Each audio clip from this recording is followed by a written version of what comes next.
राम कृष्ण हरी. आजचा अभंग आहे. जे का रंजले गांजले त्यांसी म्हणे जो आपुले, तोची साधू ओळखावा देव तेथेची जाणावा.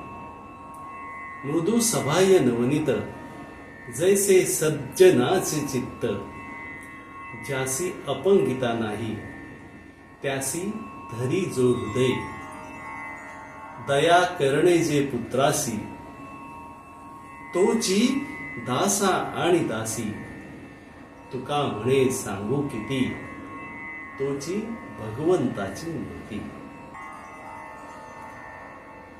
या अभंगामध्ये तुकाराम महाराजांनी असं सांगितलंय की जे दुःखी लोक आहेत, जे कष्टी आहेत, जे प्रापंचिक त्रासाने गांजलेले आहेत, त्यांना जो आपले म्हणतो तोच खरा साधू म्हणून ओळखावा आणि त्याच्या ठिकाणीच देव आहे असे समजावे.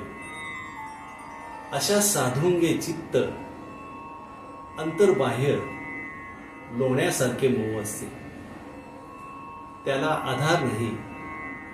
जो निराधार आहे त्याला आपल्या हृदयाशी जो धरतो आणि जे प्रेम आपण आपल्या पुत्रावरती करतो तेच प्रेम आपल्या दास आणि दासींवर करतो.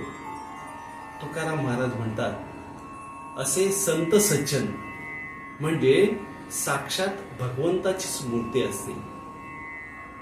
यापेक्षा अधिक मी किती सांगू, काय सांगू, असं तुकाराम महाराज या अभंगातून म्हणतात. राम कृष्ण हरी.